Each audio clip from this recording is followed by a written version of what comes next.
Hello, this is Sergio Morero, and we're here with another episode of RBL1 Live. We have Courtney Caldwell and Dr. Ty Caldwell of Shearshare joining us today. Thanks for joining us, guys. Thank you for having us, Sergio. We're happy to be here. It's just an honor to be here right now, Sergio. Yeah, glad to highlight you guys and share the story. For those that don't know, sharing a little bit about both of their backgrounds. They're co-leading a startup called Shearshare, which they'll share in a minute, that has raised over $3.4 million. Courtney is a graduate of Southern Methodist University and the University of Texas at Dallas. Dr. Ty Caldwell is a graduate of Miracle University, and they are both COO and CEO of Shearshare. So if you could share with the audience, what is Shearshare? Yeah, so Shareshare is the first B2B mobile app that connects salon and barbershop owners to individual stylists to fill their empty salon space by the day. We like to say that we're doing space as a service, which is the definition of our SaaS. And really our whole goal is to help keep our small businesses open, whether you are the independent stylist who needs access to professional, can I speak today? Yeah. Professional, affordable, flexible space to work when and where you need it. Or you sit on the owner side and you're a salon and barbershop or spa owner even who has excess capacity and wants to try to make money on that space. We connect the two. We sit in the middle of that gap and connect the two so that they can monetize that excess capacity. Excellent. And can you talk a little bit about more in terms of the B2B market, where you fit in the market? I know we have the breathers, we have the spacious, we have the WeWorks. Can you share a little bit more about where you feel you fit and what makes you all different? Yeah. Well, go ahead, baby. Well, we consider ourselves a SaaS business. We consider that SaaS to be a space as a service. And again, we're B2B. We know that in this beauty and barbering space, there are a lot of calendar apps, business to consumer apps. But we want to make sure that we're really focusing on that life cycle. The owners have an empty space, the licensed professionals needing that space. We know how right now these licensed professionals coming out of school, we know that the gig economy is producing a lot of solopreneurs, a lot of entrepreneurs. So we just right now want to focus on just that life cycle and all the accoutrements they need for having that space to work. Yeah, you mentioned a few names, Sergio, and people call us Airbnb. So that's exactly where we sit. People understand the WeWork model. People understand the Airbnb model as Shearshare space as a service model, which we are B2B, like Ty mentioned. We fit in just there. Excellent. And how did you all come up with the model? And did you start with renting, that B2B space, renting barber, slots in barbershops, if you will? Yeah, well, I love our origin story. Yeah, for real. I'll definitely say that we weren't sitting in a room. We weren't just thinking of an idea. No. We actually was trying to solve a problem that we had ourselves. So we have our own salon in Plano, Texas, and been running this award-winning salon for over 2 decades now. Yeah. And what we realized that in 2012, once we expanded and rebranded, we realized the industry was changing. Now, it was a subtle change, but it started happening kind of fast once everything started taking place. And we found out that licensed professionals weren't no longer wanting to sign long-term leases. They were still wanting to have a place that they could call home, but they wanted to be more transient.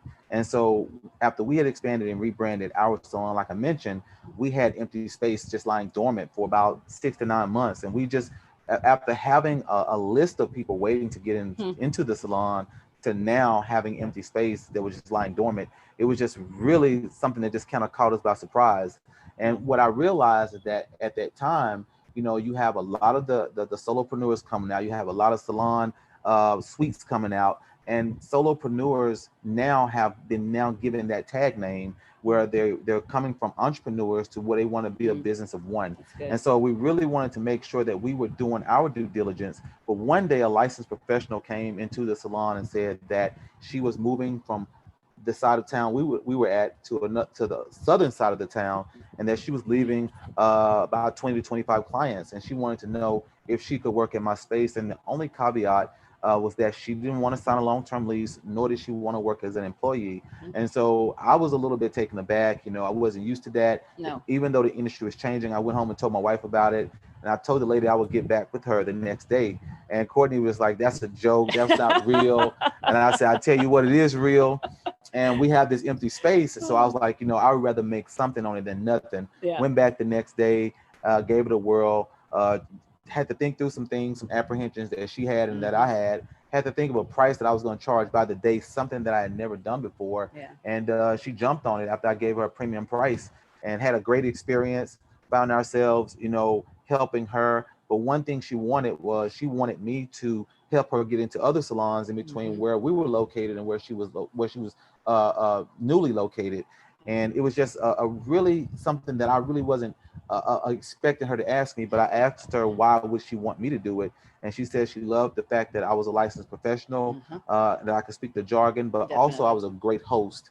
And so after, you know, stating her case, I accepted the challenge to help her find space to work. And then, you know, Courtney came aboard and we found ourselves probably, almost 3 years. 3 years, manually Sergio. matching stylists to We empty were serving space. as like this concierge service, right, babe? Yeah. It was crazy. And like Ty said, we did that for 3 years. And we like to say that we are very fast learners, but I guess in this case, you know, I have no idea what happened. But, you know, Ty, life was very full and Ty was busy. He had been going back to school for his doctorate in professional barbering and cosmetology. I was traveling all over the world because I had 5 continents that I was managing for Oracle at the time, digital marketing strategy and innovation. And our son was starting high school. And so it was really starting to feel like a full-time job. And so finally one day, Ty said, okay, we have all these stylists who keep calling us and some of them still have our personal mobile numbers to this day. He said, we still have all these stylists calling us. There's got to be an app for this, Courtney. So like go online, go to Google, just do a quick search and find the app that does what we do. So the next time somebody gives us a call, we can kind of push them in the right direction, right? And so we did that and we searched and we looked and we tried to figure out different keywords to type in and nothing came up, Sergio. And so that was the aha moment for us where we looked at each other and said, what would life look like if we decided to build this ourselves? And again, we have zero tech background. We're not 2 technical co-founders. We are married co-founders, which a lot of people, which I still don't understand, a lot of people do not like to invest in. We are not your typical Mark Zuckerbergs, right? We are Black founders. But we knew that this was something that needed to exist because it was a problem that we had ourselves. And we were now helping hundreds at the time, salon owners and stylists try to match up with each other to make money. And so you're located in Texas. So so can you share with the audience a little bit of, about where are you all now? As a company? As a company, where are some of your stylists and some of your customers and clients? So Shearshare, the company, is based in McKinney, Texas. We say Dallas because a lot of people don't know the suburbs of Dallas, but McKinney's a little small suburb north of Dallas. So we're headquartered here, but now today Shearshare has listings in over 850 cities and we're not stopping, right? Like hair is everywhere. Like if you just think about your typical all-American city, you're gonna roll through, and whether it's a big town or a little town or a huge metropolitan area, there are always constants, and those constants tend to be a U.S. post office. They tend to be some kind of religious or spiritual institute, and there's always your mom and pop or neighborhood barbershop. Like that's just the way of the world. And so our small businesses are literally everywhere. Our small businesses are also helping to build up the local economy. Like, you know, of course, COVID which is a cuss word, but COVID, you know, really upended a lot of different industries. And you'll see that some of those industries will never rebound. Hair, skin, nails is not one of those. We are one of those beautiful evergreen industries. And we really do make a huge difference, not just for our local economy by pouring money back into it, but really making people feel and look their best. Excellent. And you know, for the audience that's watching, raising over, you know, 3.4 million, you know, 3 years, that's pretty good track record when, you know, I think women and people of color, in terms of even just in terms of startups that go out for funding, right? Like most do not get funding. Can you talk a little bit about how did you all go from, you know, you talk about going from the bootstrap, so the bootstrap to the several millions. If you could share that a little bit of that jump and the things that you did to make it work. Yeah. So to be honest with you, Sergio, we had no idea that this world called venture capitalists or angel investors even existed, right? Like there's a world where people will give you money to go build your dream. Like, where is that? And it's crazy because Ty would come with me when I was having to fly out to Redwood City at Oracle. We fly out there every month, and that's the heart of Silicon Valley. But still, that was a bubble that we had no idea even existed. And so there was one day where I had, and I'm sure many people who are listening to this understand this. I had made a LinkedIn connection with someone. She was based out in Redwood City, and it was one of those passing messages that just said, hey, the next time you're in town, make sure you connect with me so we can grab coffee or grab lunch. And everybody always says, yeah, we'll do lunch, but they never really do. Well, I remember we did maybe spend about 30 minutes together, and she had been telling me about what she did. And she had mentioned the word startup, and that completely flew over my head because I didn't really understand, I was figuring her world is her world, my world is my world, and the two will never combine. And so we ended that conversation. She was a really sweet lady, very smart lady. And when Ty and I were building Shearshare, and we said, gosh, we have to make sure that this thing happens, we did a lot of interesting things in the very beginning, which I think we're very smart now that we think back. Like, we paid off our cars, we paid off our house, we paid off our parents' house, as a matter of fact. Every bill that came in the mail, Sergio, we said we have to make sure that balance is zero, because we do not need any excuses to stop, because we know that Shearshare has to exist. And so we were at Chipotle, because at this point in our journey, we were eating a lot of rice and beans. Sacrifice. Remind me to contact Chipotle because they need to sponsor us. Exactly. And so Ty was sitting across from me, and he said, you know what, Courtney, we just need to build this app. I was like, well, what the heck does the app need to look like? And he said, well, all the conversations that I've had with these salon owners and with these barbershop owners and with the stylists, I kind of understand that it's like same song, different verse. So we just need to put it in app form. I was like, okay, well, what does the app need to look like? He literally pulls out a Chipotle napkin, which we still have to this day, and he draws every screen of the Shearshare app of our MVP, our minimally viable product. He draws the first version of Shearshare on a Chipotle napkin. And so one day he says, okay, well, call that lady who said the word startup to you when you had that random lunch, a random LinkedIn connection, and just talk to her about what it is that we're doing, because maybe she has some ideas about what to do next. And so we called her up. Her name is TD Lowe. Now, come to find out, this lady cannot walk from her car to the grocery store without getting pitched for a startup idea, right? So we're like, clearly we're in the right place, but we didn't know this at the time. And so we're telling her about what we're doing. We're like, TD, this is 3 years that we're doing this. We're not sure like where to begin. There's no app that does this. Is there anything that you can do to assist us? And it was so funny, as Courtney mentioned, all I heard was a yeah. And I didn't know what that was. So Courtney, I think she hung up, and we like hello before I decided to hang up. And she was like, guys, she's like, seriously, I've been doing this for 3 years. I said, yes. She's like, that's $1 billion idea. And we was like, where do we begin? First thing we asking, are you serious? And so we're thinking that we made it and we hadn't even started. And so we began to ask her questions that we weren't technical co-founders. She said, well, I know a guy, he's a friend of mine. He has a third-party company that is a development. So we just kind of like pushed over there, had a meeting with him, pushed the napkin over to him that I had drew the slot that I had drew my whole little diaphragm on, and he was able to build out our MVP. It was amazing because at the end of the day, what we didn't know was, even with that wireframe, again, we thought we made it. We were just getting started. And after emptying our savings account, because they're building this MVP on sprints, and so they're working daily in 8-hour days, and so we're running through a lot of money, our own money. And after we ran it through our savings, I told Courtney to let's go ahead and continue moving forward, and let's pull out all the money in our 401k. That's still a painful, when I hear him use those words, someone who had the golden handcuffs in corporate America, I spent 20 years in corporate America, that hurt me, I think, the most, Sergio. But to be honest with you, and again, this goes back to my comment about me not understanding why more investors don't invest in married couples, especially seasoned married couples. Because when I think about it, the risk, and I was not a risk taker at all. My husband has always been the risk taker. I thought about the model that he had served for me and over the years of our marriage, where he's always been an entrepreneur.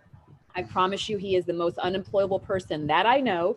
And so this man knows how to run and grow and manage a business, and starting from scratch. And so I said, well, dang it, if we're going to bet on somebody, we may as well bet on ourselves. Like, I would hate to hear one of those stories where someone had a brilliant idea and then they dismissed it. They're like, oh, that's not for me. I don't know how to do that. I wouldn't know who to call first. And then you see it on late night TV, or you see it on the cover of Forbes magazine a couple of years later. And we knew that no matter what, we were going to be helping our fellow salon and barbershop owners continue to stay open. And we were going to be helping these independent stylists who are coming out and who were telling us, hey, I don't need the ownership. I just need the access to the space. And so we knew we had to do something, because it was in our heart of hearts to go back and feed this industry that has fed our family for now 30 years. And the thing about it was, it's just the convenience. We understood the convenience. We understood the necessities, but we also understood that technology now is a mainstay. It's not going anywhere. People are not sitting in at their stations with laptops. They're actually utilizing their phone, which is their computer now. And so we're living in a tech world where this is the way we are living our lives. This is, some kids, that's all they know from the time they were born up until now, since technology has been here. And so we wanted to make it super easy for these licensed professionals to be able to get that space, but also be able to get the convenience of what it looks like to live in a world where technology now is embedded in beauty, starting from that beginning of that life cycle. And to think now that we're on what I consider to be the saddest and the kind of the best list, is that we're the third, I always say we are, the 33rd Black female to have raised over $1 million in venture funding. And that was just a couple of years ago. And it's such a sad number, because we outrank so many different groups when it comes to starting our own businesses. And to think that Black women are not empowered to go out and grow and to really thrive and build on the genius ideas that we all have. And so we started off with that third-party engineering team in introducing us to a startup pitch competition. We had no idea how to pitch. Fast forward, we won that, thank goodness. And then that put us on the fast track to one of the top 2 startup accelerators in the entire world, which was 500 startups. So we went through 500 startups. We also went through Y Combinator Fellowship.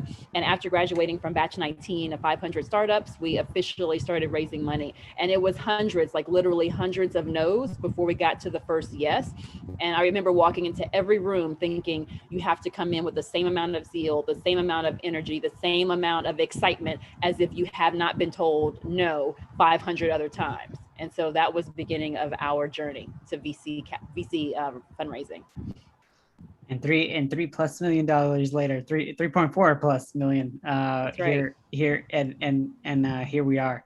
Yep. If you were to go, kind of like rewinding back, did you always start? I mean, you shared the origin story, and when you digitized it, I mean, it's really, real estate space rental, right? Like it's just in a different way.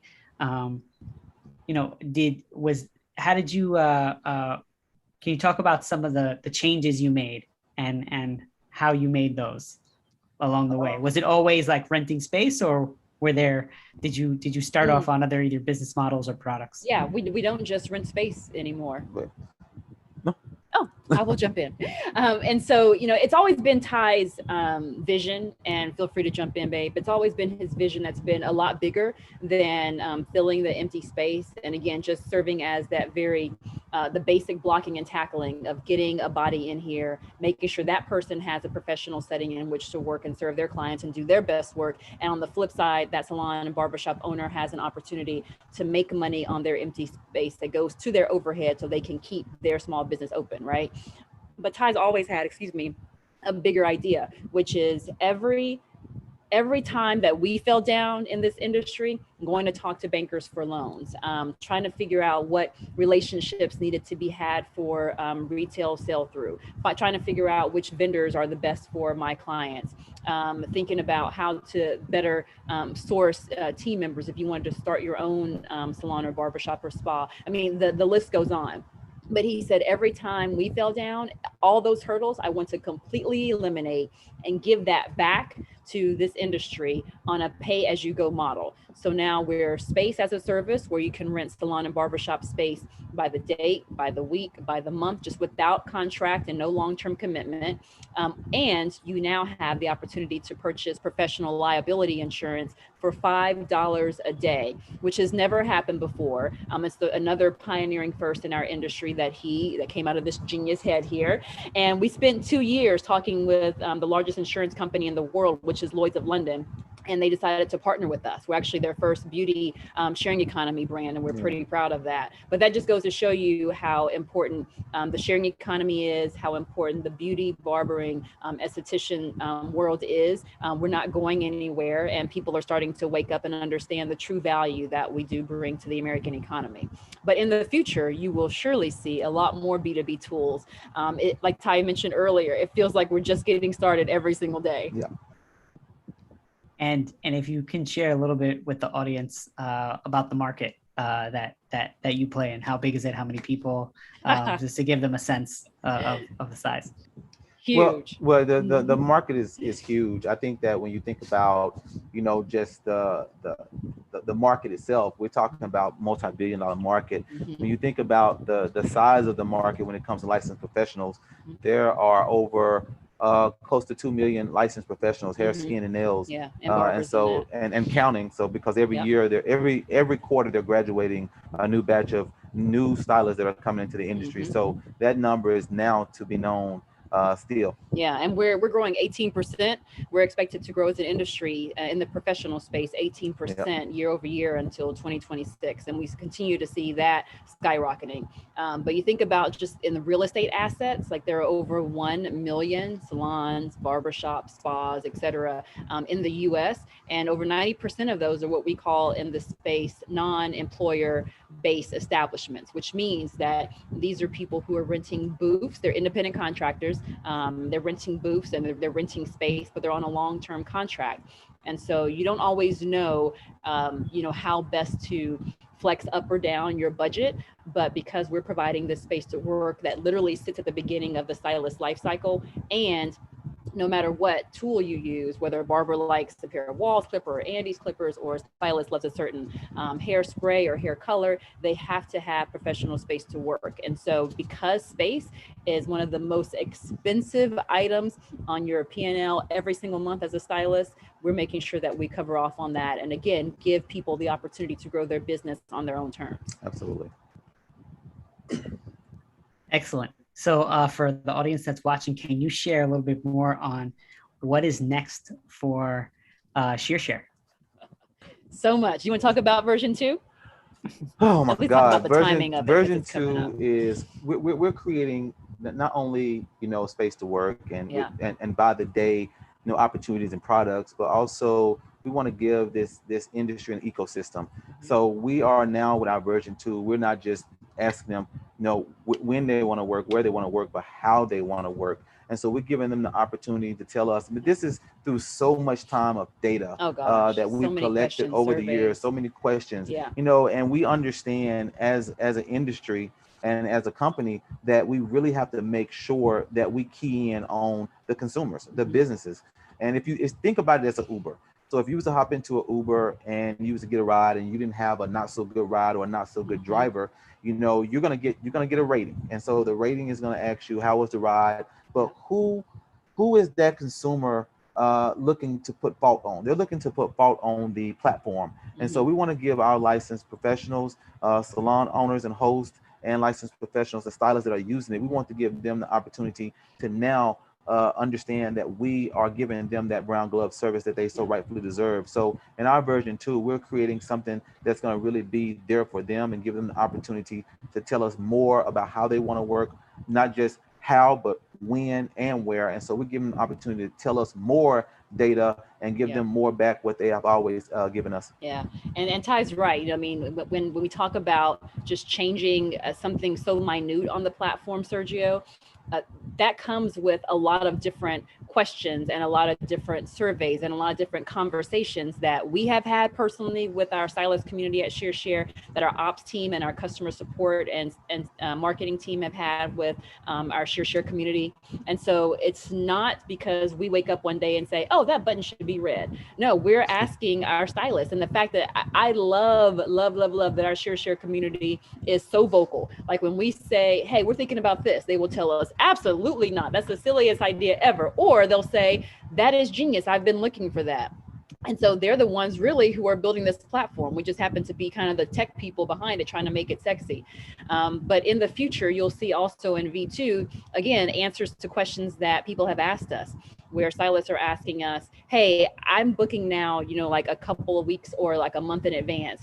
Why is there not a way for me to have a better price point than me booking 24 hours in advance? If I go purchase an airline ticket, I get a better deal the more time before my trip. So I want that same kind of experience on Shearshare. And so now, because we went through the Google for Startups Accelerator for Black Founders, the very first one they had in September of last year, we built in dynamic pricing. So now stylists are going to be able to advantage themselves of that.